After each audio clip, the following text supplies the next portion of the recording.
Even a great can of cream is kept safe until it's picked up and taken to the city. Honey? Honey, I have some bad news. It's your responsibility to remember. Do you ever think about those family rules you forgot you grew up with? The ones that quietly shaped your world? In the 1970s, family rules set the tone for respect, routine, and responsibility. What vanished when no one was watching? And why does it still matter now? There was no need for a watch when the sky did the parenting for you. Once those streetlights flickered on, it was as if a silent alarm went off in every kid's brain. You could be in the middle of an intense game of tag, halfway up a tree, or deep in an imaginary mission. But when those lights came on, it was over. No excuses, no pleading. It did not matter if you were winning. You ran home like your life depended on it. Because if your mom had to call for you after the lights were already on, you were not going outside the next day. That was a law stronger than any city ordinance. Parents did not need GPS or Life 360. They trusted the streetlight system, and believe it or not, so did we. It was the great equalizer. Every kid, every block, every neighborhood. You knew who was allowed to push it and who had a mom with a wooden spoon collection. There was a certain poetry to that routine too. Knowing when your day of freedom ended not with a bang, but with a glow. Ask anyone who grew up in the 70s what time they had to be home, and they will not say 7 o'clock or 8 o'clock. They will just point at a street lamp. Dinner was not a democracy. Whatever hit the table was what you were eating, whether you liked it or not. Broccoli? Tough? Liver and onions? Say your prayers. Picky eaters had no place at the table unless they planned on going to bed hungry, which, believe it or not, was not an empty threat. There was no separate kids menu or microwavable backup. Your plate looked exactly like your parents' plate, and your only job was to clear it. Some kids developed impressive negotiating skills trying to hide green beans under mashed potatoes, but in the end, moms always found out. Complaining?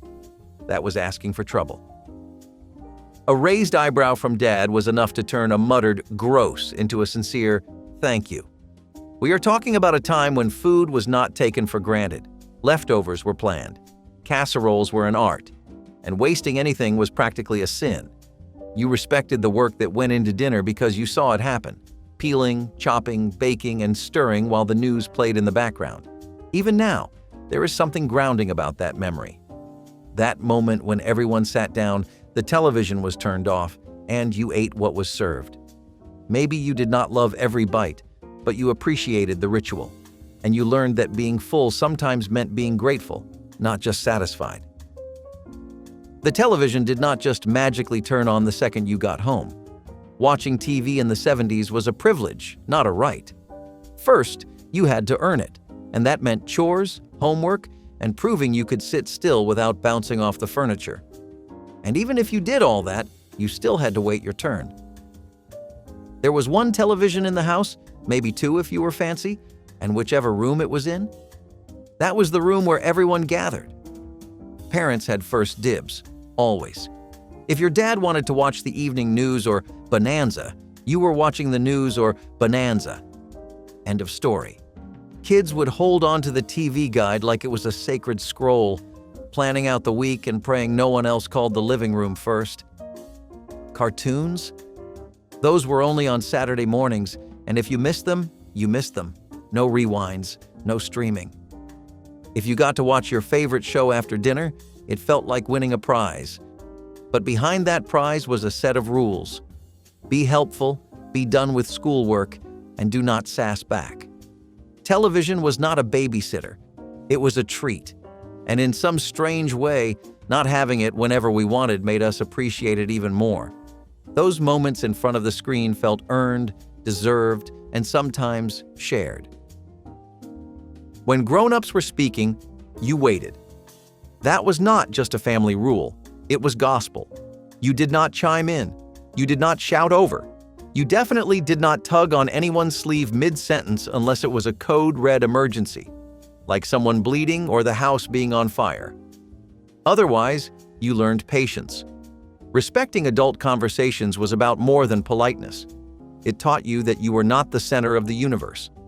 And that was not a bad thing. In fact, it gave you a kind of map for how to behave in the world. You listened, you waited, you learned when to speak and when to keep your mouth shut. Sometimes you did not like it. Sometimes you really wanted to tell a story about what happened at recess or that cool new thing you built out of popsicle sticks. But you held it. You waited for a pause, or better yet, for someone to turn to you and say, "Okay, what were you trying to say?" The point was, kids were taught early on that respect had a sound, and that sound was silence while someone else was speaking. It was not meant to stifle you. It was meant to show you where your voice fit and how strong it could be when used at the right time. There was no footnote, no explanation. "Because I said so" was not up for debate. It was the full stop of every parent-child negotiation in the 70s. And once you heard it, you knew that conversation was over. It was not about being mean. It was about authority. Parents were not interested in drawing flowcharts about why bedtime was 8 o'clock or why you could not have candy for dinner.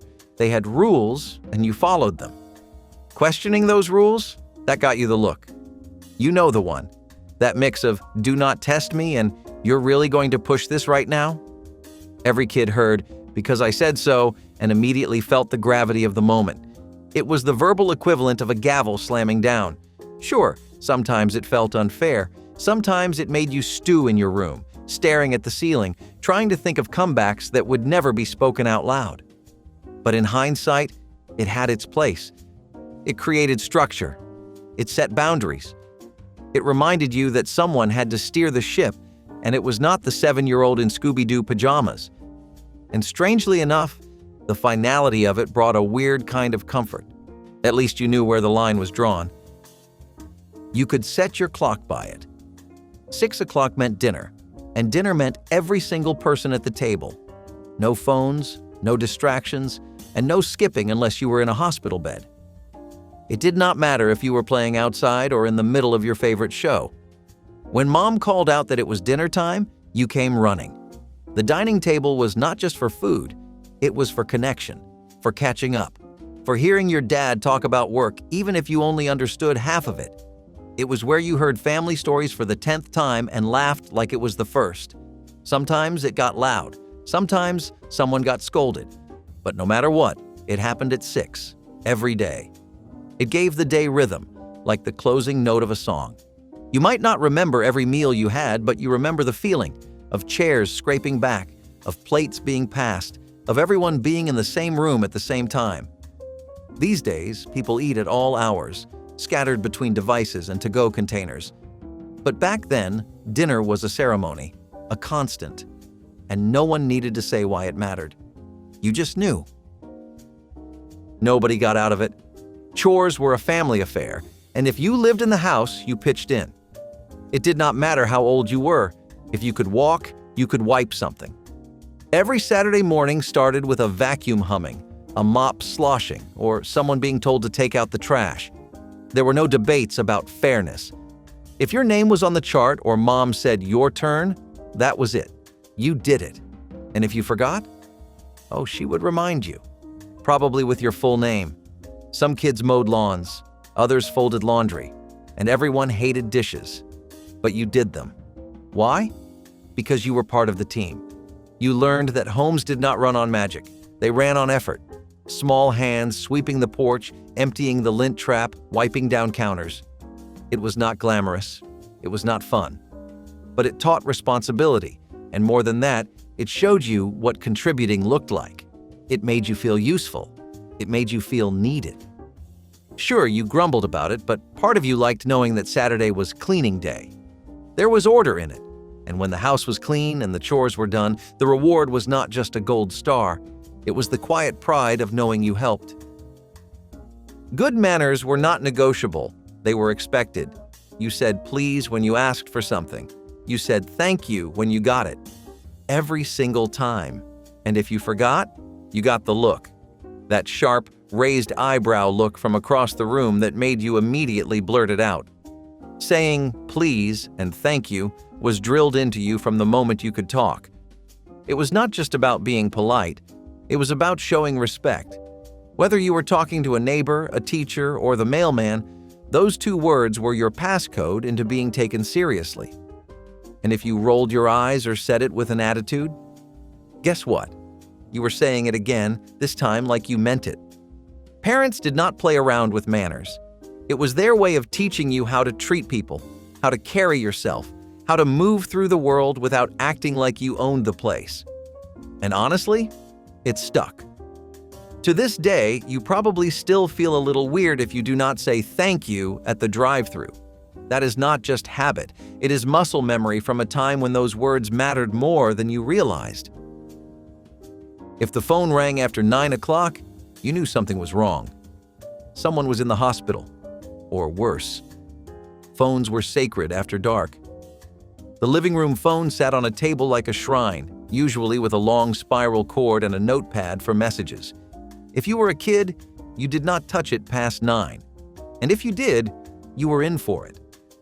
Calling someone that late was seen as inconsiderate at best, rude at worst. It meant you were disrupting family time, bedtime, or the news.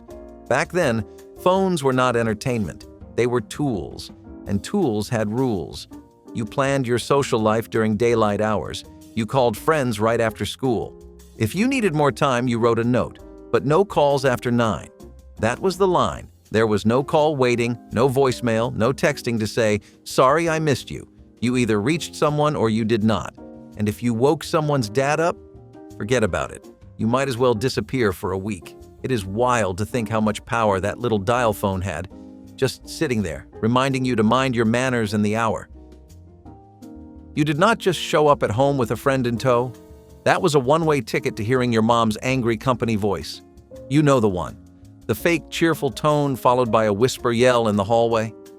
Back then, bringing a guest over meant one thing: asking first.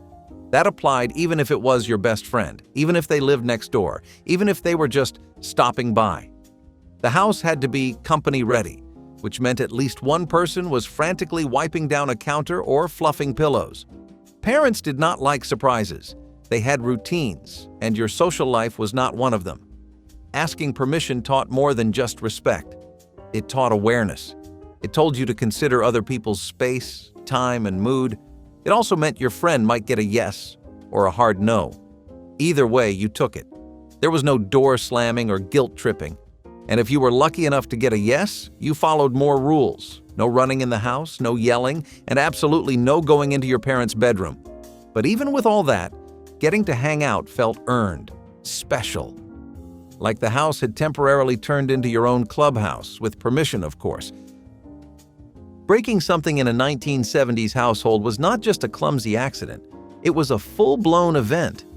You knew the moment it happened. Your stomach dropped before the thing even hit the floor. Maybe it was a lamp. Maybe it was the toaster. Maybe it was your dad's cassette deck. No matter what it was, there was a price. If you were lucky, you paid for it out of your allowance, if you even had one. If not, you were grounded, sometimes both. The rule was simple. Actions had consequences, even if it was an accident, especially if it was an accident. Parents did not want to hear long-winded excuses about how the dog jumped or how it slipped or how you barely touched it. What they cared about was teaching you that stuff cost money and that you needed to respect what was in the house. Some kids learned how to fix things with glue and tape just to avoid the lecture. Others learned to confess quick before someone else got blamed. Either way, that sound of something breaking still haunts your dreams. Because in a 1970s home, everything was earned, and everything had value. And if you broke it, you knew what was coming. Playtime was not a guarantee, it was a reward. And the price of admission? Homework. You walked through that door after school and barely had time to kick your shoes off before someone asked, "Did you finish your homework?" If you said no, then congratulations. You just bought yourself a one-way ticket to the kitchen table. No television, no bike rides, no friends, just you, your pencil, and a growing resentment toward math. It did not matter if it was sunny outside or if everyone else was already playing catch in the street. Homework was the wall between you and fun. But over time, that rule did something. It built a routine, a sense of order. You knew what came first, and you learned how to manage time, even if you did it grudgingly. Parents did not hover like helicopters, but they definitely checked in. And if your grade slipped, the leash got shorter. You might not have liked it, but there was something steady about that expectation. Homework first, fun later.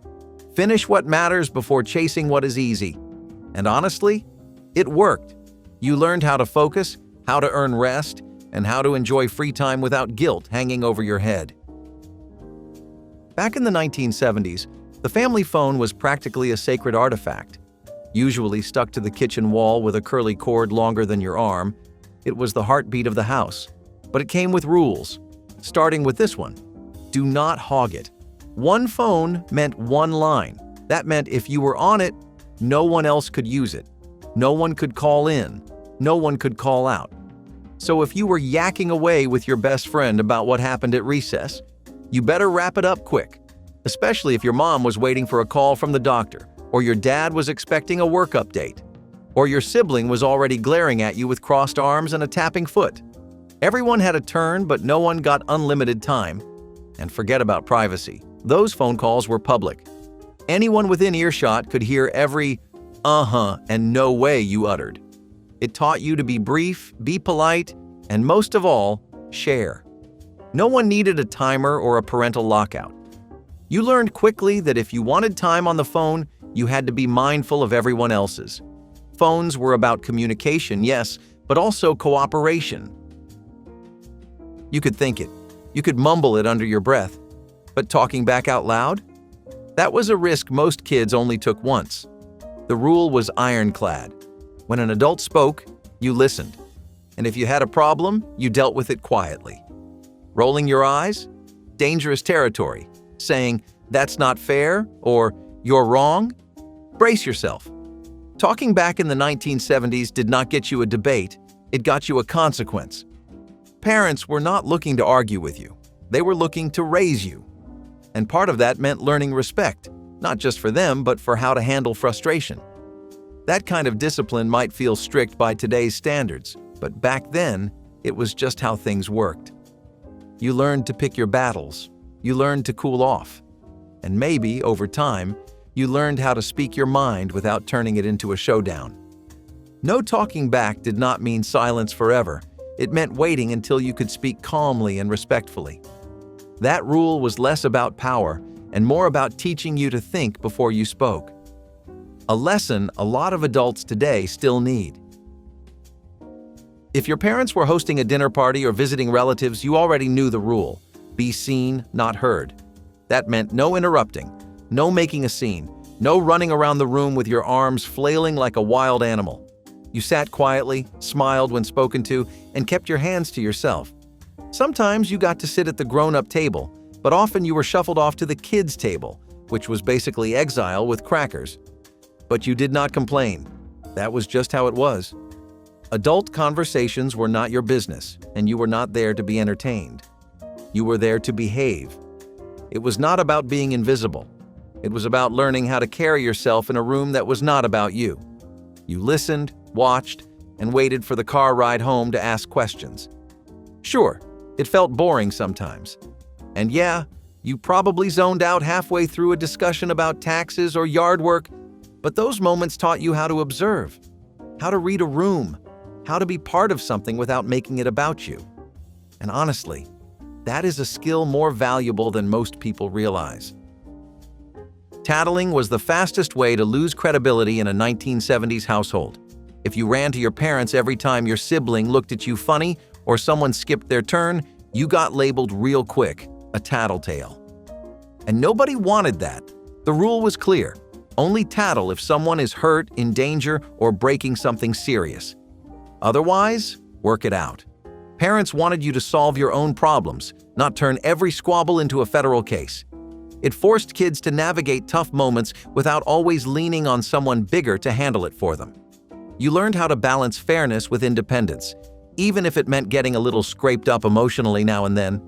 It was their way of teaching you conflict resolution before you even knew what that phrase meant. You learned how to stand your ground without making everything a drama.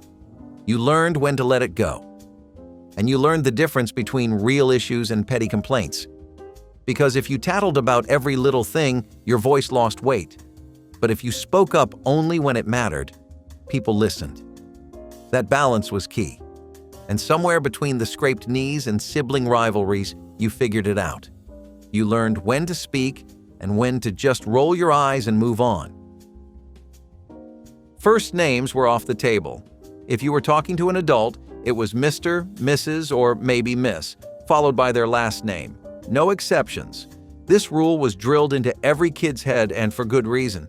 It was about respect, about understanding your place in the world and showing it with your words. Calling someone John or Linda if they were your teacher, neighbor, or even your parent's friend. That was a fast track to getting corrected on the spot. It did not matter if the adult was casual or laid back, your tone still needed to reflect courtesy. Being respectful with names was like a handshake in sentence form, simple but important. Even if the adult said, "Oh, you can call me Linda," your mom would be giving you a death stare behind her smile. You learned that adults were adults and you were not equals. That was not a bad thing. It just meant you showed them courtesy. It was a form of social etiquette that built bridges, not walls, and over time, it stuck. Even now, you probably find yourself defaulting to Mr. or Mrs. when speaking to older folks.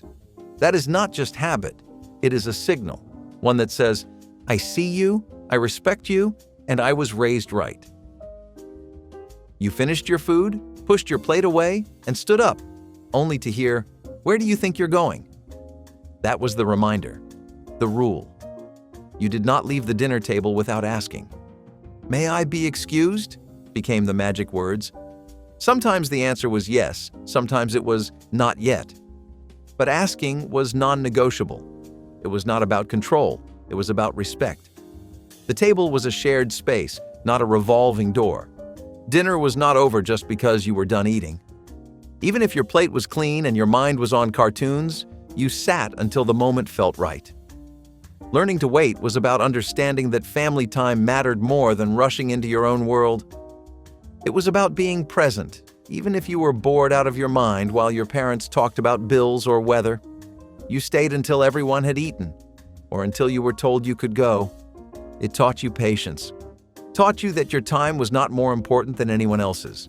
And, maybe most of all, it made you feel like part of something. A small part, sure, but a part that mattered. It did not matter if the trip was 5 minutes or 5 hours, you were told to go try. You would say, "But I don't have to," and they would say, "Try anyway." Because nothing derailed a family outing faster than someone suddenly needing to pee on the highway. Gas stations were not always nearby, and rest stops were never as clean as you hoped. Parents were not in the mood for emergencies. That bathroom stop was not optional. It was standard procedure. And if you ignored it, you were the reason the whole family had to pull over. You did not want to be that kid, the one who made dad grumble and mom sigh while the whole trip paused for one bladder. It was less about the bathroom and more about the reminder that planning ahead was everyone's responsibility. That was not a good feeling. You learned fast. You learned that being prepared mattered. That part of being ready for the world was handling the small stuff before it became big stuff. It was a rule that seemed silly as a kid. But looking back, it was one of the first real lessons in taking responsibility for your own needs. A closed door was not just wood and a handle, it was a boundary. And boundaries were sacred in a 1970s home. You did not just barge in, not even to your siblings' room. You knocked. You waited. You listened for a "come in." If you forgot, you probably walked in on something you wish you hadn't. Parents, older siblings, anyone. Everyone had a right to privacy, and kids were expected to respect that. It taught you to pause, to think, and to remember that other people had worlds you were not automatically part of. That knock was small, but it meant everything. It showed you understood space and respected it. It taught you something early. Not everything is yours to walk into. That small moment, raising your hand and knocking, was a lesson in respect, in patience, in understanding that space matters. Even now, you probably hesitate before opening a closed door. That is not just habit. That is memory. That is learning that people's space deserves consideration, even if you live under the same roof. Swearing in a 1970s household was like lighting a match in a fireworks factory. Instant regret, loud reactions, and a whole lot of consequences. If you let a curse word slip in front of your parents, or worse, a teacher or neighbor, you were in for it. Soap in the mouth was not just an empty threat, it was a very real, very sudsy punishment. Some kids still flinch at the scent of a bar of ivory. You learned early on that words had weight, and the bad ones could drop like a brick on your future freedom. Swearing was seen as a sign of disrespect, laziness, or just plain poor upbringing. Your parents did not care if you heard it on television or if your friend said it first. What mattered was that you knew better, or were supposed to. Even mild words, crap or shut up, could trigger a sharp look or a pulled ear. There was no freedom of expression argument strong enough to survive a parent's raised eyebrow. Around adults, you spoke clean. You said golly or heck if you were feeling bold. And even then, you tested the waters carefully. This rule taught you more than just language control. It taught you self-control, the kind that makes you stop and think before you speak, the kind that helps you navigate job interviews, first impressions, or tense moments without blurting out something you'll regret. Not everyone from that era turned into a lifelong non-swearer, but almost everyone remembers the first time they crossed the line and how quickly they learned not to do it again. There was no such thing as rolling into church in sneakers and jeans, not in the 1970s. If it was Sunday, or if you were visiting grandma, you dressed the part. That meant clean clothes, polished shoes, and hair that stayed flat for at least 10 minutes. Girls wore dresses, boys wore collared shirts, and nobody complained. Well, not out loud. Because this rule was not just about clothes, it was about respect. You respected the place you were going. You respected the people you were seeing. And most of all, you showed that respect with how you presented yourself. Church was sacred, and Grandma's house was almost sacred. Showing up in ripped clothes or a wrinkled tee was like shouting, "I don't care." And that did not fly. You got one chance to make a good impression, and that started with the right outfit.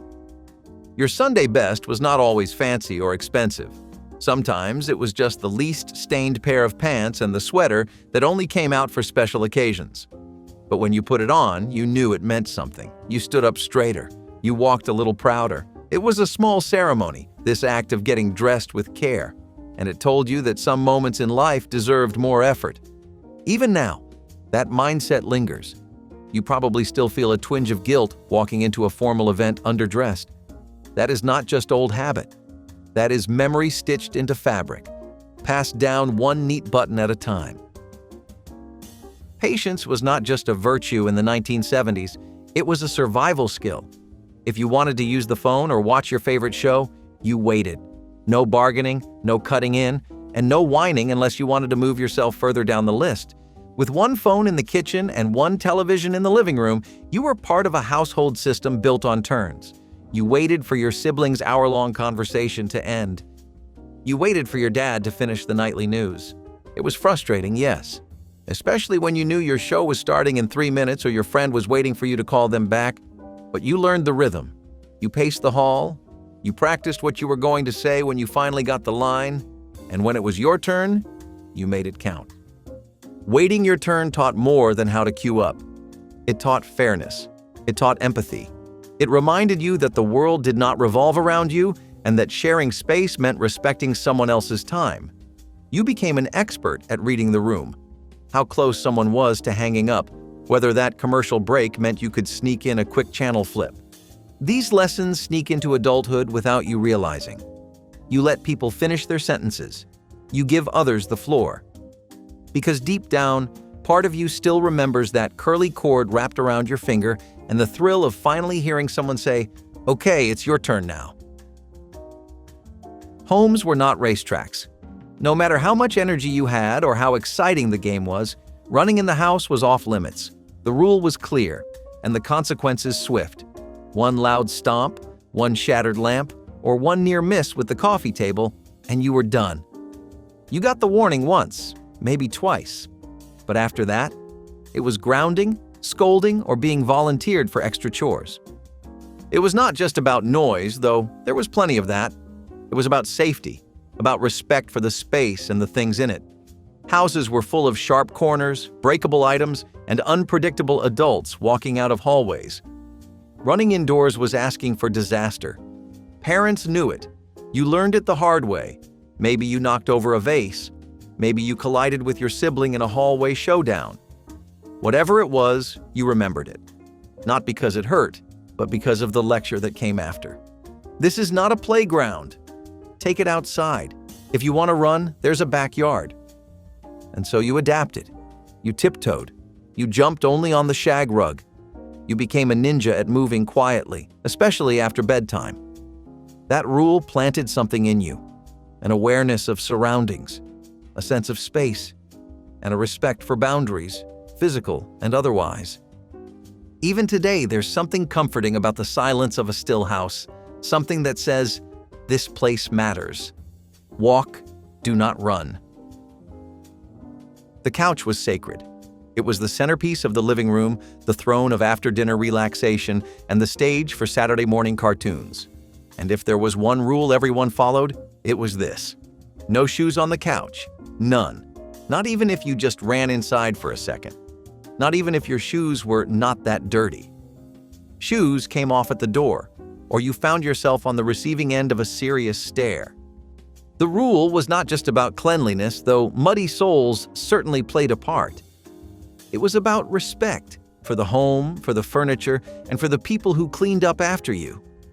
Parents saw shoes on the couch the same way they saw jumping on the bed: reckless, unnecessary, and just a little rude.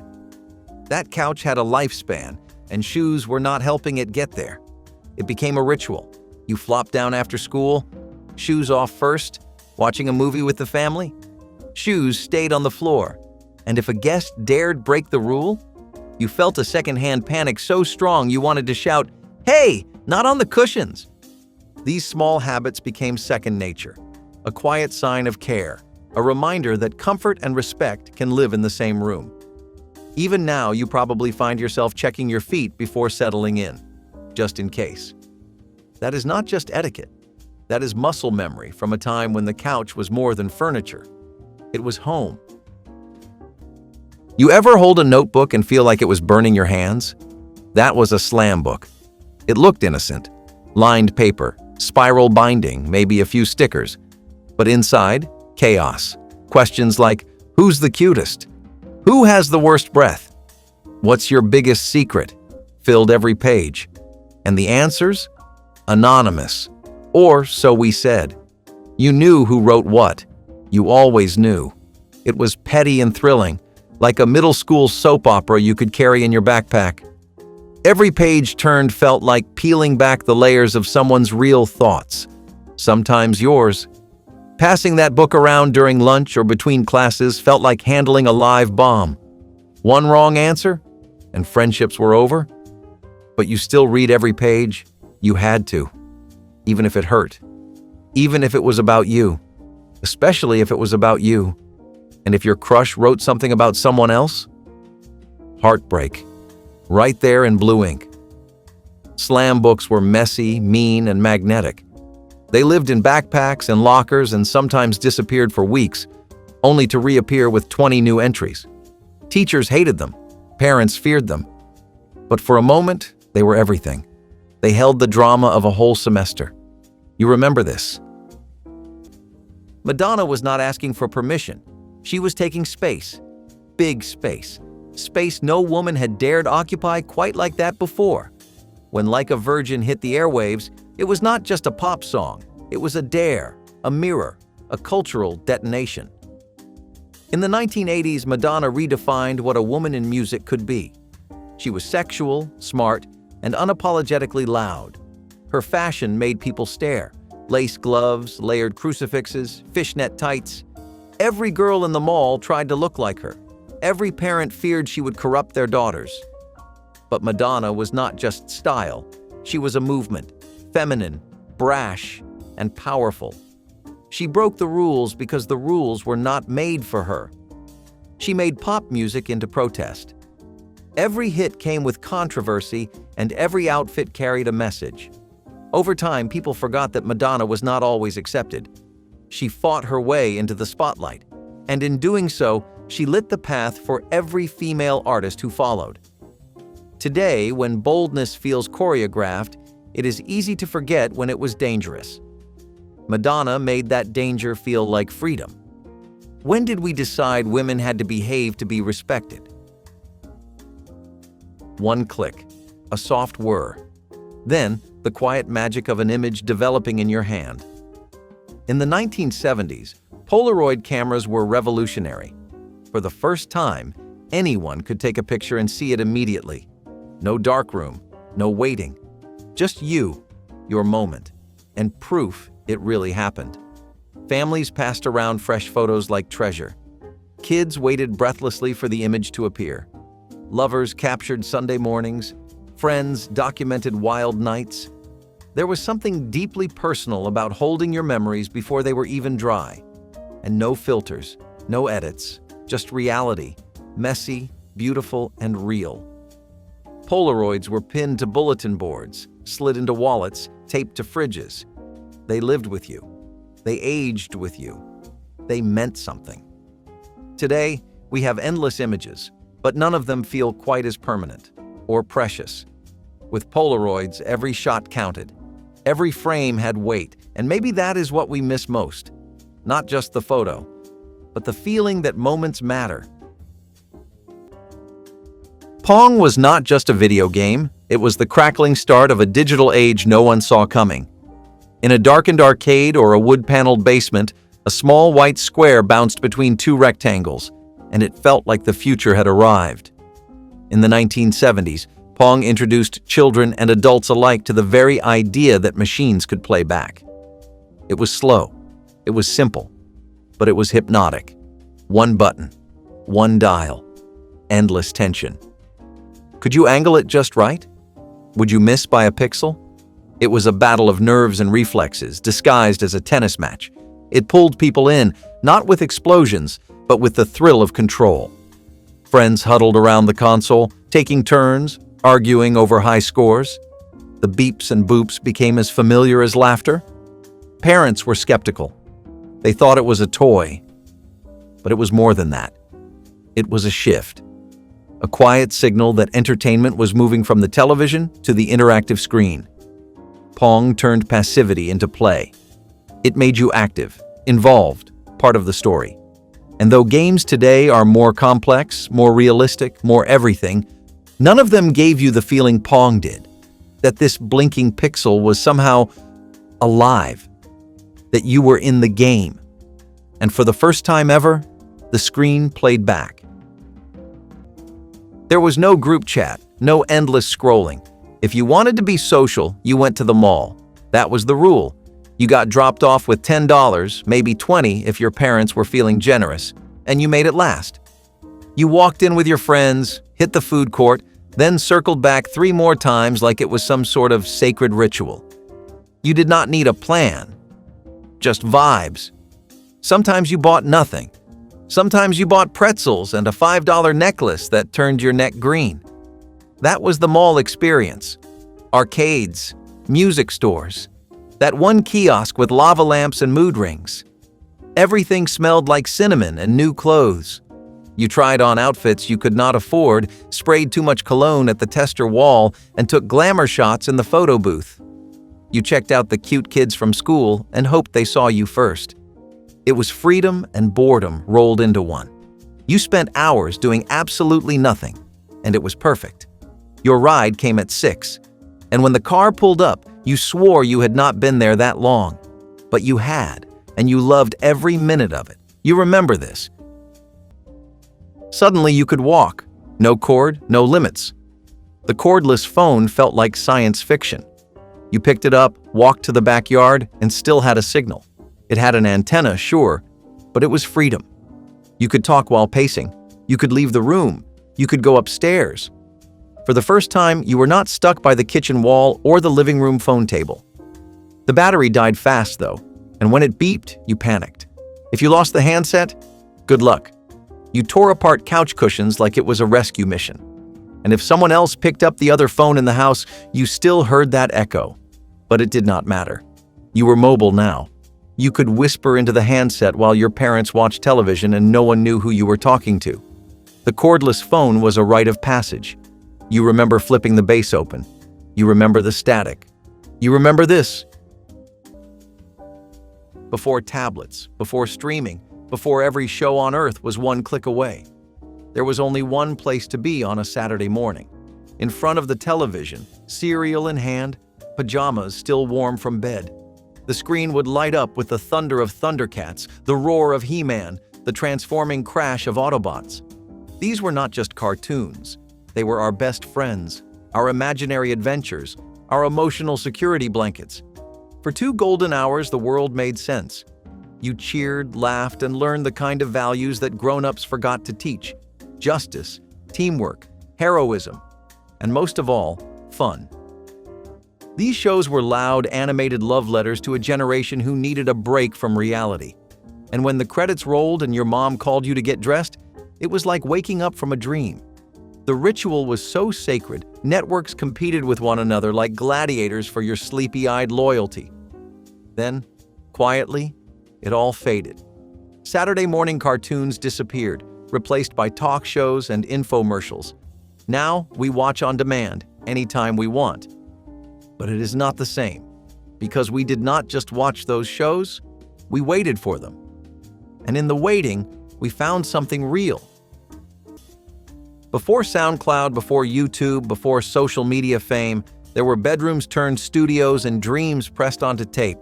In the 1970s, if you had a cheap mic, a boom box, and a couple of blank cassettes, you could become something. Underground music was not a genre, it was a movement. Punk bands recorded in basements. Folk singers mailed demos to friends.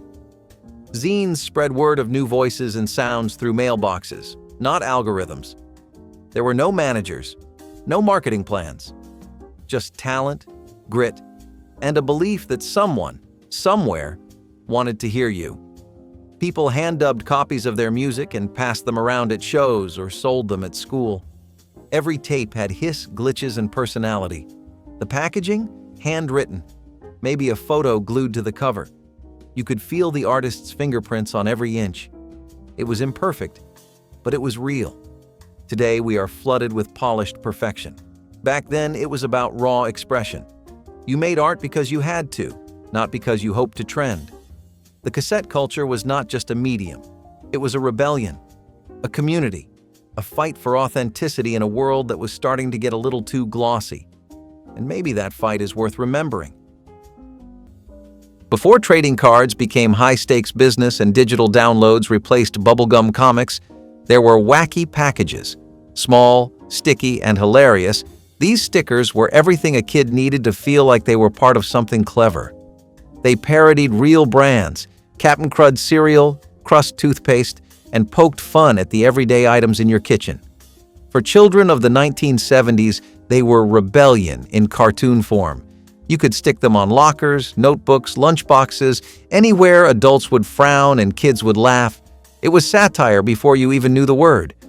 You felt in on the joke, like the world was just a little less serious when you had a wacky package in hand. Packs were cheap. The thrill of tearing them open was pure adrenaline. Would you get one you already had? Would you find a rare one? The collecting was addictive, the trading even more so. Schoolyards turned into mini stock exchanges, where one kid's duplicate could be your treasure. Teachers hated them. Parents rolled their eyes, but that just made them cooler. These stickers were the beginning of a lifelong love of irony and humor for many. They taught you to question branding, to laugh at consumerism, that maybe not everything sold to you was sacred. And now, decades later, you can still picture the garish art, the warped logos, and the feeling of being clever, just for laughing at laundry detergent. Before voicemail, before call waiting, before anything digital, you got the beep. A busy signal meant someone was already on the line, and that was that. No leaving a message, no callback cue, just the sound of rejection, 3 beeps per second. If you were trying to reach your friend during dinner hour, good luck. Their older sibling was probably already hogging the line. You hung up, waited, tried again. Sometimes for 5 minutes. sometimes for 20. And then when it finally rang, you held your breath, hoping it would not go busy again. That sound was the soundtrack of being young and needing to talk. You learned patience. You learned persistence. You also learned to slam the receiver in frustration when it just would not go through. Parents were always yelling about someone being on the phone too long. Hang up! Someone might be trying to call! And guess what? They were. It was you. Waiting. Hoping. That sound, flat and relentless, was burned into your brain like a ringtone from the past. It was the sound of wanting something and not getting it, yet still calling back anyway. Listening to the beep, beep, beep of a time before multitasking. If you ever felt that sting of calling 20 times and never getting through, you remember this. If you were stuck somewhere and out of change, you had one option: call collect. Payphones were your last resort lifeline. You dialed the operator, gave them your name, and hoped the person on the other end accepted the charges. Sometimes, though, you got clever. Will you accept a call from Mom, come pick me up at the mall? Click. Call denied. Message received. You had to memorize that trick. It saved your parents a few coins and saved you a whole lot of trouble. Payphones were everywhere. In malls, on corners, at gas stations. You could smell the cold metal and hear the dial tone just by thinking about it. The coin slot was always a little sticky. The receiver was heavy, sometimes cracked. But when it worked, it worked. You stood there in the open, trying to have a private conversation in public. Rain, wind, noise, it did not matter. That was your phone booth, and you made it work. Your voice echoed off tiled walls, and every conversation had a hum behind it, like the machine itself was listening. That moment, standing alone with your backpack at your feet, was its own kind of growing up. If your parents heard that AT&T collect call operator voice, they knew what was coming.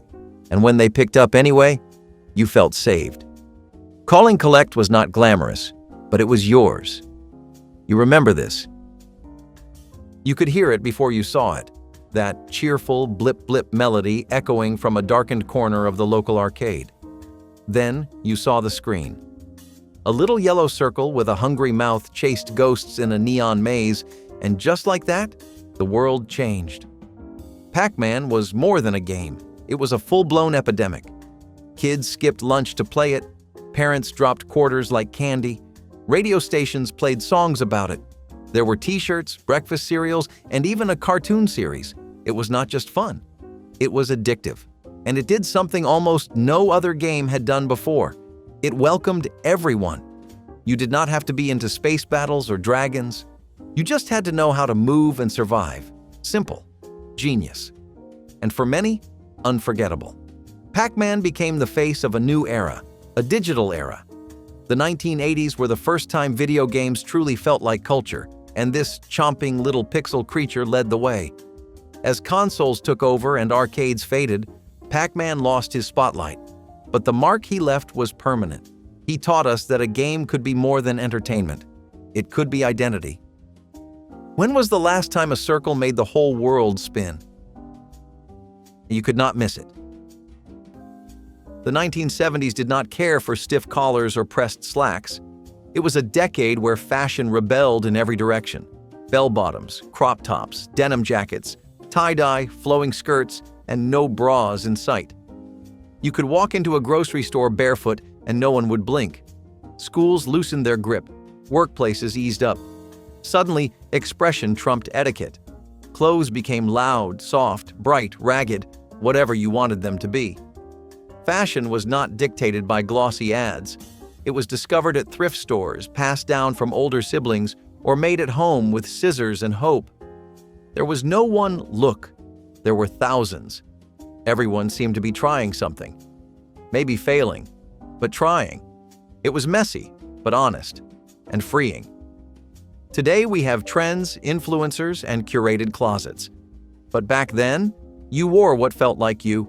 No fear of judgment, no uniform to blend into, just a quiet confidence that your clothes could be loud for you. We might be more stylish now, but are we more ourselves? Soul Train was not just a show. It was a revolution in sequins, sunglasses, and rhythm. It came on like a pulse, strong, steady, and impossible to ignore. When the first beats dropped and the Soul Train line formed, you did not just watch, you felt it. Hosted by the iconic Don Cornelius, Soul Train brought black music, dance, and style into the living rooms of every American household. It was bold, it was loud, and it was beautiful. For many kids and teens in the 1970s, it was the first time they saw joy that looked like them reflected on screen. Funk, soul, disco, all of it found a home on that stage, and in turn, in hearts across the country. The dancers moved like they had electricity in their bones, and you wanted to move like that too. You tried, in your living room, hoping no one saw, or maybe hoping everyone did. Soul Train was culture. It gave birth to trends.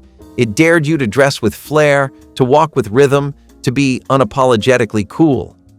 The show said, "This is who we are," and it said it with pride and funk and freedom. Even if you could not dance, even if you did not understand the lyrics, you understood the feeling. It made you want to live louder. Today, you can find clips online, but you cannot replicate the feeling of watching it live when the whole country held its breath and got down together. Before phones, we had static. Walkie-talkies were our lifelines, our secret weapons, our two-way tickets to mischief. You pressed the button and whispered, "Over," like it was a military operation. Half the time, the signal barely reached down the block. But that did not matter, because for a few glorious minutes, you and your best friend were spies, explorers, or cops on patrol. You used code names. You used made-up slang.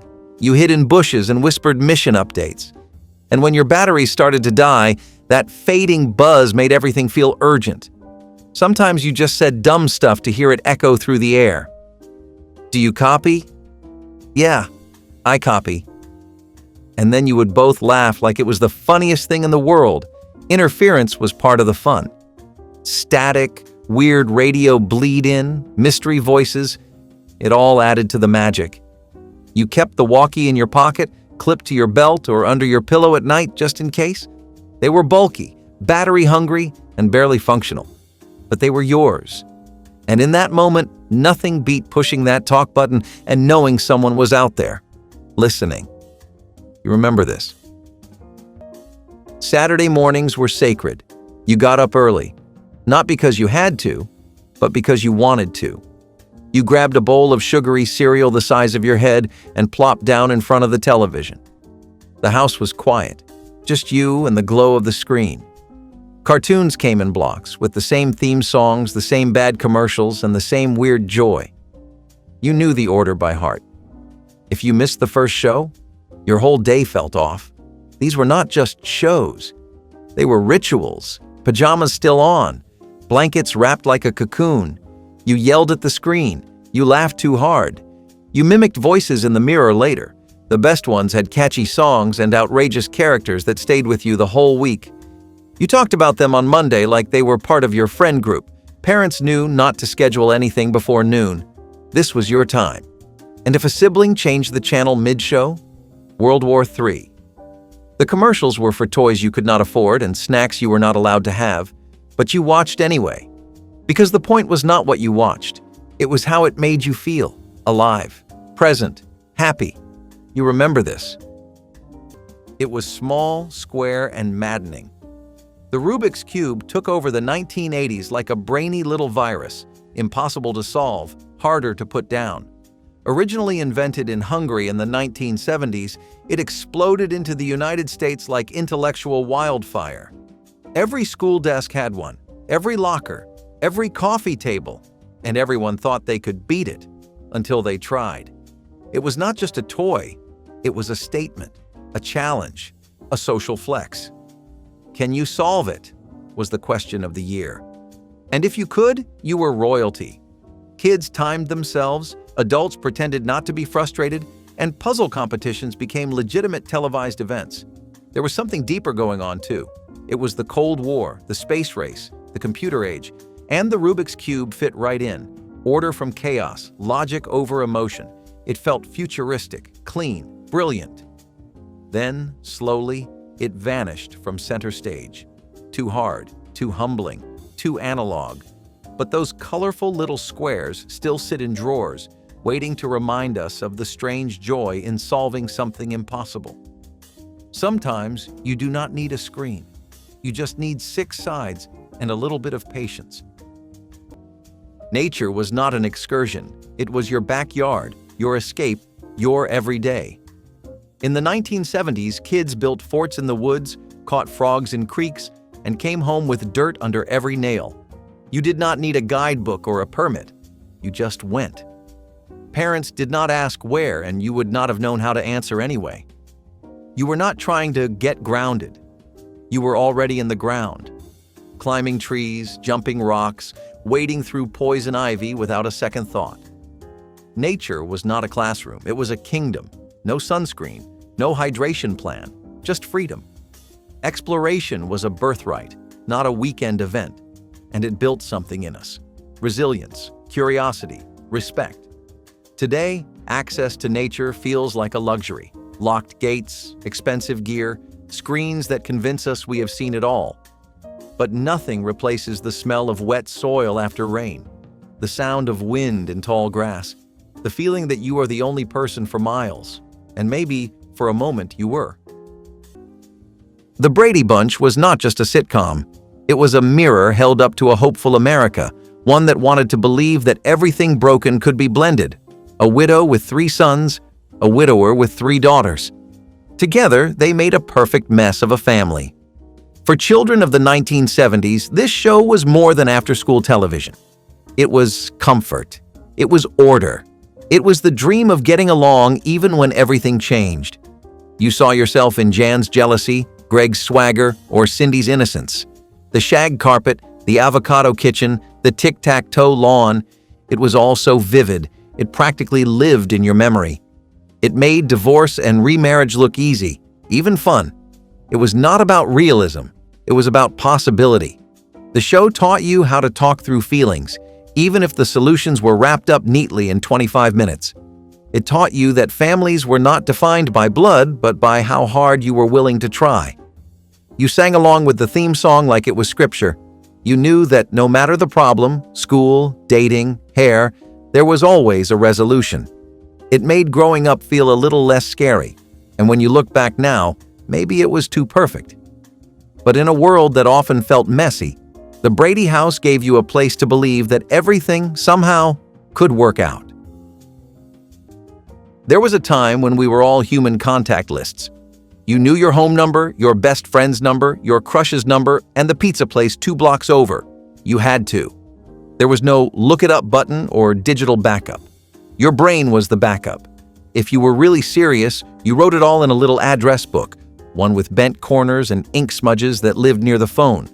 But more often, those numbers lived in your head. You dialed them so many times, your fingers moved on their own. The sound of the rotary wheel spinning or the soft push of plastic buttons was just part of daily life. Mess up one number and you had to start over. No backspace. Just hang up and redial. And then there were the area codes. You only used them when calling outside your town. Otherwise, it was 7 digits and go. You did not just know numbers, you felt them. Your fingers remembered the motion on the keypad like muscle memory, like dialing was its own kind of language. Kids these days do not get it. Ask them their mom's number and they stare blankly like you just asked them for their social security number. But back then, you knew who to call and when. There was no guesswork, no "who's this?" on the other line. Just voices, time, and memory. You remember the rhythm of each number like a melody only you could play. And if you still remember at least one phone number from your childhood, you definitely remember this. You took the picture, but you had no idea how it turned out.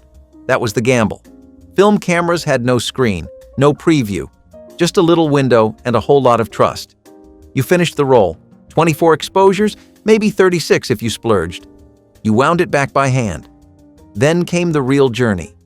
You took that little black plastic canister to the drugstore or the photo booth. You filled out a paper envelope, sealed your film inside, and dropped it into a bin like a message in a bottle. Then you waited. Sometimes a day, sometimes a week. Every hour felt longer than it needed to be. You checked back too early, just in case. When they finally called your name and handed over that thick envelope of prints, your heart beat faster. You opened it right there at the counter. Some photos were perfect. Some had a finger over the lens. Others were accidentally double exposed or crooked or washed out. But it did not matter, because they were real. You passed them around. You chose your favorites. You pinned one to your wall. Maybe you gave one to a friend, wrote a message on the back. The smell of photo paper, the grain of the print, it stayed with you. This was not just taking pictures, it was remembering them. You had to be patient. You had to care. That made each shot matter more. You remember this. If this brought back memories, share your favorite rule in the comments, like the video, and subscribe for more blasts from the past.